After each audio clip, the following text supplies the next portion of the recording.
2020년 3분기 일과 성경 교과입니다. 야곱의 초기 생애. 내가 전심으로 주를 찾아싸우니 주의 계명에서 떠나지 말게 하소서. 시편 119편 10절. 하나님께서는 모든 겸손하고 전심으로 그분을 찾는 모든 영혼에게 자신을 나타내실 것이다. 이번 교과는 야곱의 초기 생애에 대해서 공부하겠습니다. 1월 소재입니다. 이삭과 리브가. 답은 무엇이 노령의 부조 아브라함의 아내가 죽은 후 후손에 대한 진지한 믿음을 드러내는가? 창세기 24장 6절. 아브라함이 나이 많아 늙었고 여호와께서 그의 범사에 복을 주셨더라.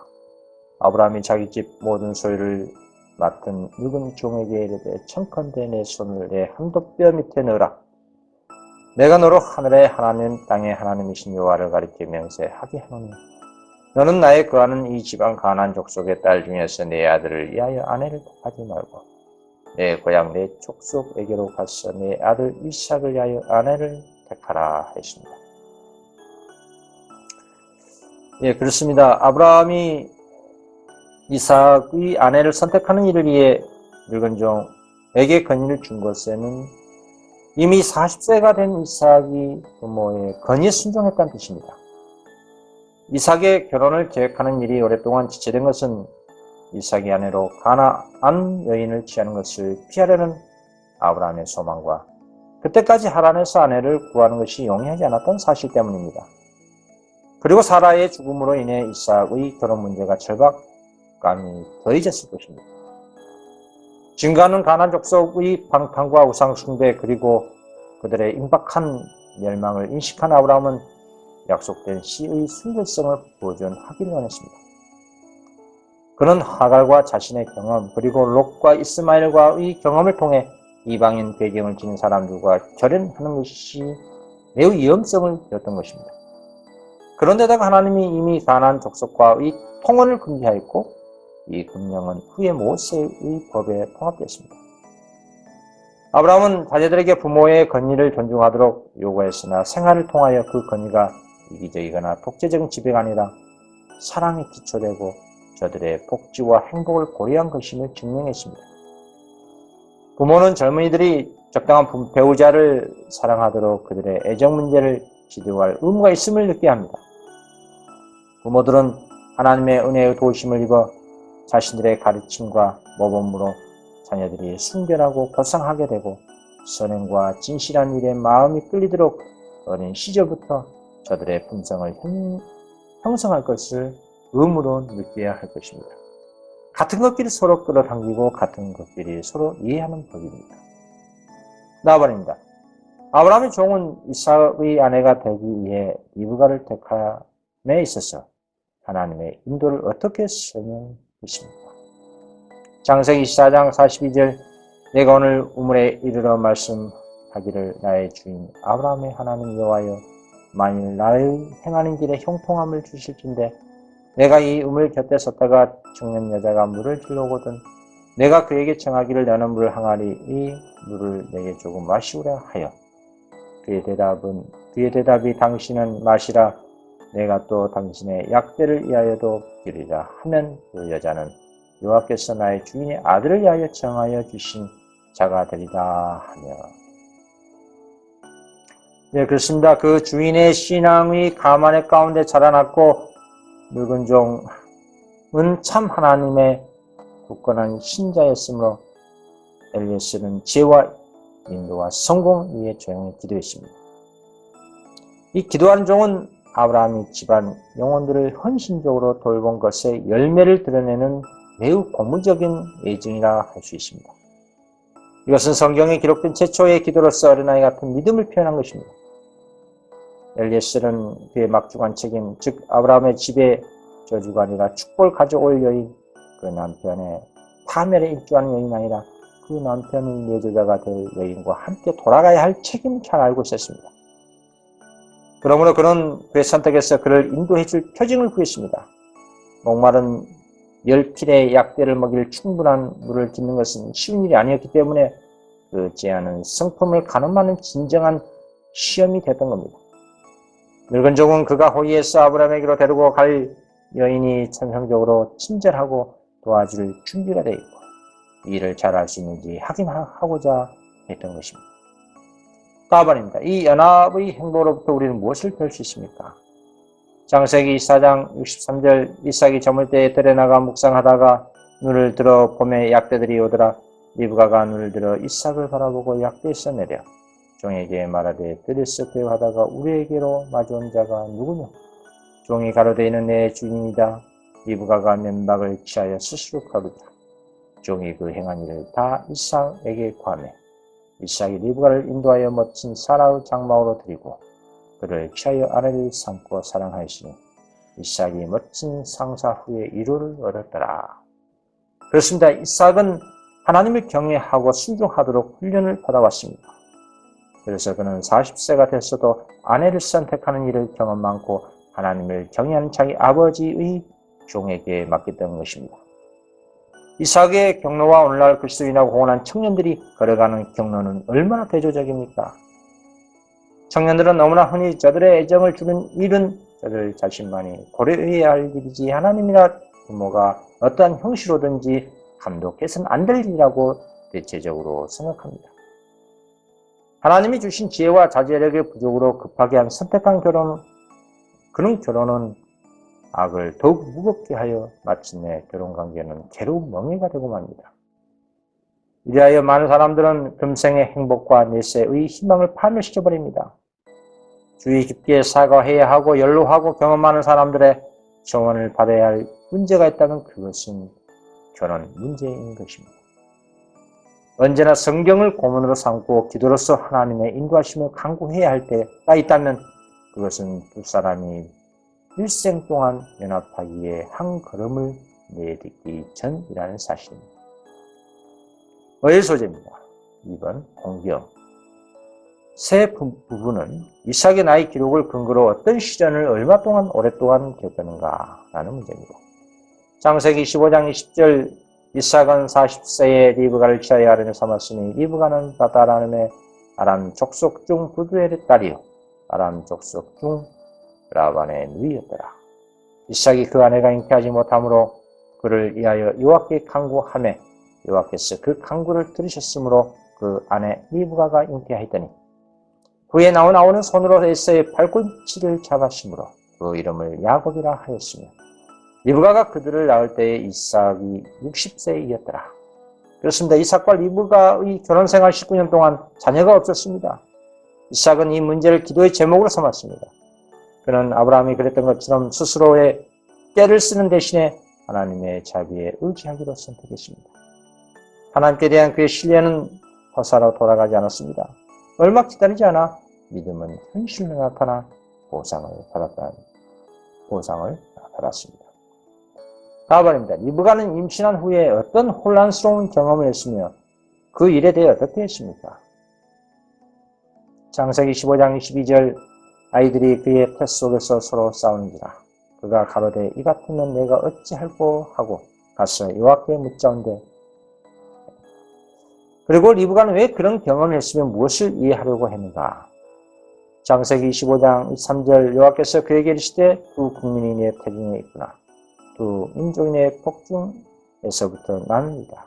이 족속이 저 족속보다 강하겠고 큰 자는 어린 자를 섬기라 하였다. 그 해산 기한이 찬즉 태의 쌍둥이가 있었는데 그렇습니다. 리브가는 자신과 그녀의 자녀들의 안전에 관해 걱정을 했습니다. 당혹스러운 마음으로 그녀는 여호와께 기도를 통하여 설명을 요청했습니다. 하나님께서는 시작부터 끝까지를 아십니다. 하나님은 야곱과 에서가 출생하기 전부터 각기 어떠한 품성을 가지고 성장할 것인가를 아셨습니다. 그는 에서가 그분께 순종하고자 하지 않을 것도 아셨습니다. 하나님께서 리브가의 근심 어린 기도에 응답하시고 리브가가 두 아이를 낳을 것과 형이 아우를 섬길 것도 리브가에게 알려주셨습니다. 또 그녀의 두 아들의 장래, 즉 그들이 두 민족을 이룰 것이며 한 민족이 다른 민족보다 강할 것이며 형이 아우를 섬길 것이라고 말씀하셨습니다. 4번입니다. 먼저 나온 쌍둥이 에서의 모습을 묘사하라. 그의 불안한 정신은 어떻게 불만을 품는 경향이 있는가? 창세기 25장 25절 먼저 나온 자는 붉고 전신이 갑옷 바꿨어. 이름을 에스라 하였고 후에 나온 아우는 손으로 에서의 팔꿈치를 잡았으므로 그 이름을 야곱이라 하였으며 리브가가 그들을 낳을 때에 이삭이 60세였더라. 그 아이들이 장성함에 에서는 익숙한 사냥꾼인 거로 들사람이 되고 야곱은 종용한 사람인 거로 정망이 가니 음부와 유명은 만족함이 없고 사람의 눈도 만족함이 옵니다. 잠언서 27장 20절에 있는 말씀입니다. 그렇습니다. 에서는 자아 만족을 사랑하고 그의 모든 관심을 현세 집중시키며 성장했습니다. 제어받기를 싫어했습니다. 사냥하는 거친 자유를 즐겨 일찍부터 사냥꾼의 생활에 선택을 하였습니다. 그러나 그는 아버지의 총애를 받았습니다. 조용하고 평안을 사랑하는 목자인 아버지는 이 아들의 대담성과 활기에 끌렸습니다. 그런 두려움 없이 사냥을 넘고 아버지를 위하여 사냥한 고기와 그의 몸적 생활에 흥미진진한 보고를 가지고 집으로 돌아왔습니다. 반면에 살아 깊고 부지런하고 집안일을 돌보며 항상 현재보다 미래를 더 많이 생각하는 야곱은 양떼를 돌보고 밭가는 일에 종사하며 집안에 있는 것을 만족스럽게 여겼습니다. 그의 꾸준한 참을성과 검략과 성견지명은 그의 어머니에게 높이 평가됐습니다. 그의 애정은 깊고 강했으며 그의 온순하고 끈질긴 친절은 에서의 소란스럽고 우발적인 친절보다 어머니를 훨씬 더 행복스럽게 하였습니다. 리브가에게는 에서보다 야곱이 더 사랑스러운 아들이었습니다. 하의 소재입니다. 대조되는 성격. 쌍둥이 아우는 태어날 때 무엇을 했습니까? 창세기 25장 26절 후에 나온 아우는 손으로 에서의 팔꿈치를 잡았으므로 그 이름을 야곱이라 하였으며 리브가가 그들을 낳을 때 이삭이 60세였더라. 야곱이란 이름의 뜻은 그가 발꿈치를 잡는다 또는 그가 속이다는 뜻입니다. 이것은 그가 출생할 때의 사건에 대한 해상일 뿐 아니라 그의 성품과 운명에 관한 예언이기도 합니다. 나아버립니다. 쌍둥이 아우의 성격을 설명하라. 창세기 25장 27절 그 아이들이 장성함에 에서는 익숙한 사냥꾼인 거로 들사람이 되고 야곱은 종용한 사람인 거로 장막에 가니 살아 깊고 부지런하고 집안일을 돌보고 항상 현재보다 미래를 더 많이 생각하는 야곱이었습니다. 그리고 양떼를 돌보고 밭가는 일에 종사하고 가사의 업무에 분담하는 것을 좋아했습니다. 매우 가정적인 성향을 지닌 그러한 성격의 사람이었습니다. 다번입니다. 부모는 두 아들과 어떤 관계가 있었는가? 창세기 25장 18절 이삭은 에서의 사냥한 고기를 좋아하므로 그를 사랑하고 리브가는 야곱을 사랑하였더라. 에서는 자아 만족을 사랑하며 그의 모든 관심을 현세에 집중시키며 성장했습니다. 그 누구에게도 간섭받기를 싫어했습니다. 거친 사냥의 자유를 즐기고 사냥꾼의 생활을 선택했습니다. 이러한 에서는 아버지의 총애를 받았습니다. 조용하고 평안을 사랑하는 목자인 아버지는 이 아들의 대담성과 활기에 끌렸습니다. 야곱의 꾸준한 참을성과 검략과 성견지명은 그의 어머니에게 높이 평가됐습니다.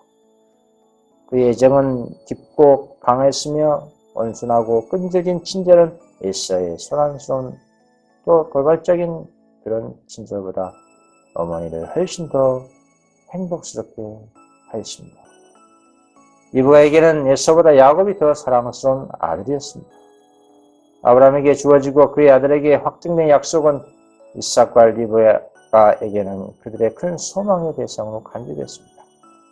이 약속을 에서와 야곱은 잘 알고 있었습니다. 라반입니다. 고대의 장자권은 왜 그렇게 중요한가? 출애굽기 13장 12절 너는 무릇 초태생과 내게 있는 생축의 초태생을 다 구별하여 여호와께 돌리라. 수컷은 여호와의 것이다. 이 모세의 법에 따르면 장자의 특권은 다음과 같습니다. 첫 번째는 아버지의 공적 권위를 계승합니다. 두 번째는 아버지의 절사한 두 몫을 상속합니다. 또 세 번째는 가족 제사장이 될 수 있는 특권이 주어집니다. 이 아브라함의 자손에게 장자권은 다음과 같은 것을 의미하였습니다. 첫 번째는 지상 가난에 대한 약속과 다른 언약적 축복들을 계승합니다. 그리고 약속된 후손의 조상이 되는 놀라운 명예를 안게 되는 것입니다. 영적 장자의 명분에는 현세적 장자의 명분이 결합되어 있었습니다. 그것은 그에게 가장의 직분과 아버지의 재산 두 몫을 소유하게 할 것이었기 때문이었습니다. 수요 소재입니다. 태도의 문제. 답은 야곱에 대한 부모의 시각과는 별도로 하나님께서는 야곱을 어떻게 생각하셨으며 그 이유는 무엇입니까? 시편 47편 4절 우리를 위하여 기업을 택하시나니 곧 사랑하신 야곱의 영화로다. 마태복음 5장 6절 의에 줄이고 목마른 자는 복이 있나니 저희가 배부를 것이며 시편 119편 10절 내가 전심으로 주를 찾아 싸우니 주의 계명에서 떠나지 말게 하소서. 하나님께서는 야곱을 어떻게 생각하신 장면은 다음에 증을 보면 알 수가 있습니다. 예수의 분노로 인해서 죽음의 위협을 당한 야곱은 도망자가 되어서 아버지의 집을 나서냈지만 그는 아버지의 축복을 지니고나 했습니다. 이삭은 그에게 언약의 약속을 새롭게 하고 그것의 후계자로서 메소포타미아에 있는 그의 어머니의 집안에서 아내를 구하라고 했습니다. 그러나 야곱이 애로운 여행길에 올랐을 때 마음에는 깊은 고민이 있었습니다. 양심의 가책과 겁에 지른 야곱은 성난 형이 자신을 따라오지 못하도록 사람들을 피하여 다녔습니다. 그는 하나님께서 그에게 주시기를 목적하신 축복을 영원히 잃어버릴까 봐 두려워했습니다. 게다가 사단은 가까이서 그를 시험하라고 했습니다. 둘째 날 저녁에 그는 아버지의 장막에서 멀리 떨어져 있는 자신을 발견했습니다. 그는 자신이 쫓겨난 사람이라는 것을 느끼고 이 모든 재난이 자신의 잘못된 행동으로 인해 자신에게 일었다는 사실을 알았습니다. 절망의 어둠이 그의 영혼을 억눌러 그는 기도할 용기조차 없었습니다. 그러나 그는 심히 애로워서 전에는 결코 느껴보지 못했던 하나님의 보호를 간절히 기도함을 느꼈습니다. 깊은 변비로 눈물을 흘리며 그는 자신의 죄를 자복하고 그가 완전히 버림을 당하지 않았다는 어떤 증거를 간절히 하나님께 요청했습니다. 그래도 그의 번민하는 마음은 위안을 찾지 못했습니다. 그는 자신감을 다 잃어버리고 그의 조상이 하나님 자신을 버리셨다고 두려워했습니다. 그러나 하나님께서는 야곱을 버리지 않으셨습니다. 그분의 긍휼은 여전히 과오를 범하고 의심이 많은 당신의 종에게 미치고 있었습니다. 주님께서는 자비롭게도 야곱이 바로 필요한 한 구주를 나타내 보이셨습니다. 그런 범죄했지만 하나님의 은총을 회복할 수 있는 길이 나타난 것을 보았을 때 그의 마음은 감사로 충만했던 것이었습니다. 마태복음 5장 6절 의에 줄이고 목마른 자는 복이 있나니 저희가 배부를 것이며 했습니다. 나아버립니다. 하나님께 대한 진정한 갈망으로 밝혀진 경험의 깊이를 설명하라. 욥기 23장 11절 내 발이 그의 걸음을 바로 따랐으며 내가 그의 길을 지켜 지치지 아니하고 내가 그의 입술의 명령을 어기지 아니하고 일정한 음식보다 그 입의 말씀을 기억했구나. 시편 119편 10절 내가 전심으로 주를 찾아 싸우니 주의 계명에서 떠나지 말게 하소서. 우리는 죄로 말미암아 하나님의 생명에서 끊어져 있습니다. 우리의 심령은 마비되어 있습니다. 그 쇠약한 사람이 걸 수 없었던 것처럼 우리도 우리 스스로의 힘으로 거룩한 삶을 살 수 없습니다. 많은 사람들이 저들의 속죄한 상태를 깨닫고 그들을 하나님과 조화되게 해줄 영적 생명을 갈급하며 그것을 얻고자 애쓰고 있습니다. 그러나 헛수고에 그치고 맙니다. 그들은 절망을 안고 오라 나는 공고한 사람이로다. 이 사망의 몸에서 누가 나를 건져내라고 부르짖습니다. 그처럼 절망 가운데서 애쓰고 있는 사람들은 위를 쳐다봐야 합니다. 그리스도께서는 당신의 피로 산 사람들을 굽어보시며 말할 수 없는 친절과 긍휼로서 너가 낫고자 하냐 라고 말씀하십니다.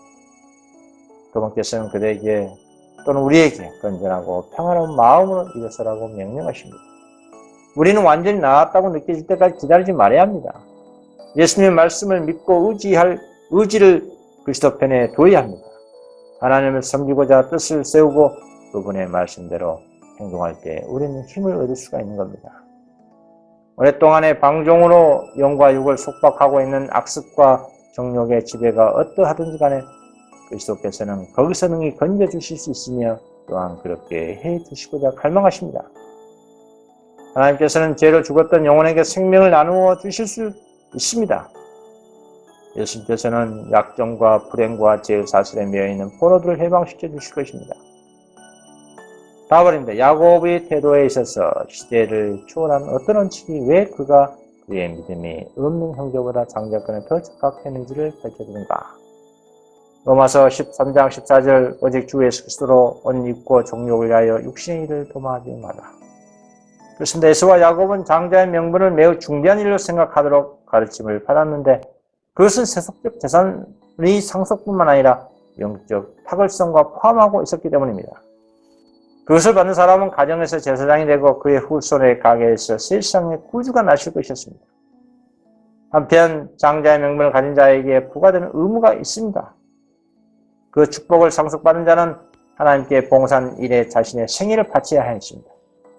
아브라함처럼 그는 하나님의 요구에 순종해야 했습니다. 결혼이나 가족관계나 공공생활에 있어서 그는 하나님의 뜻을 물어봐야 했습니다. 장자인 예서가 장자의 명분을 받을 자격이 있는 사람이라는 것을 명백하게 말했습니다.